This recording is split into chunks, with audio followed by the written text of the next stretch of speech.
এই টোটো ডিফারেন্সিয়ালে এই টেল ক্রাউনটা থাকে, এর ছোট দুটো পেনিয়াম, বড় দুটো পেনিয়াম, একটা শ্যাফট থাকে আর কিছু ওয়াশার এর মধ্যে থাকে। আমি ছোট বড় পেনিয়ামটা আগে ঢুকিয়ে নিলাম, পরে শ্যাফটের মধ্যে দুটো ছোট পেনিয়াম ওয়াশার দিয়ে সাইড করে ঢুকিয়ে নিলাম। এর মধ্যে বড় একটা পেনিয়াম আছে, ওটা ঢুকিয়ে নিলাম। ঢুকিয়ে সেট করার পর একটু গ্রিজ দিয়ে ভেতরে গ্রিজ ভালো করে ঢুকিয়ে নিয়ে এবার উপরে চাপা বাটিটা 6টা ফুটো আছে, এটা সেম ফুটো দেখে এটা ভেতরে চাপাটা লাগিয়ে নিলাম। লাগানো হয়ে গেল। এরপরে 6টা বোল্ট আছে, এই 6টা বোল্ট এখানে ফাঁসিয়ে নেব। ফাঁসিয়ে নিয়ে এগুলোকে টাইট করে নেব। এগুলো ফাঁসানো হয়ে গেছে, এবার আমি টাইট করে নিচ্ছি এলিঙ্কি দিয়ে। এলিঙ্কি নাট আছে 6টা, এই দেখো কমপ্লিট হয়ে গেছে।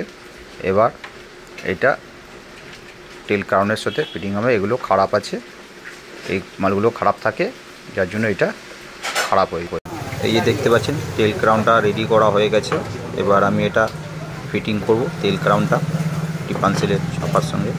এই যে আমি বিয়ারিংটা এক সাইডে লাগিয়ে নিলাম আর এক সাইডে বিয়ারিং লাগিয়ে নিলাম, দুদিকে বিয়ারিং লাগানো হয়ে গেল। এবার একটু ঘুরিয়ে দেখে নিলাম যে ঠিক ফ্রি ঘুরছে কি না। এবার আমি এটা সেট করে সমান করে সেট করে এখানে ঢুকিয়ে নিলাম।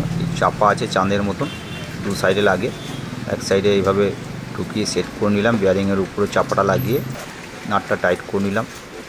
এরপরে দ্বিতীয় চাপাটা চাঁদের মতন যে চাপা আছে, এই চাপাটা সাইডে আবার লাগিয়ে দিলাম, বিয়ারিংয়ের উপরে দিয়ে নাটটা টাইট করে দিলাম। এরপরে পুরোটা টাইট করার পর এলিঙ্কি দিয়ে টাইট করে নেব। টাইট হয়ে গেলে এটা কমপ্লিট হয়ে যাবে। এই দেখুন কমপ্লিট হয়ে গেছে। এরপরে সুন্দর ঘুরছে।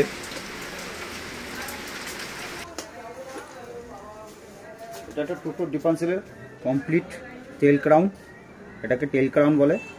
এর ভেতরে পেনিয়ামগুলো আমি চেঞ্জ করলাম, করে এটাকে আবার পুনরায়ভাবে রিপেয়ারিং করলাম, করে এটাকে রেডি করলাম। যাতে অনেকে এটা কমপ্লিট চেঞ্জ করে, আমি কিন্তু এটা রিপেয়ারিং করলাম, করে আমি এটাকে কমপ্লিট করলাম যাতে টোটোওয়ালাদের সুবিধা হয়। যদি কোনো টোটোওয়ালা কাজ করান এই পেনিয়ামটা পাল্টাবেন না, এর ভেতরে মাল যেগুলো পাওয়া যায় সেগুলো পাল্টে দিলে এটা রেডি হয়ে যায়। অনেকে কি করে টোটাল কমপ্লিট এটা চেঞ্জ করে দেয়।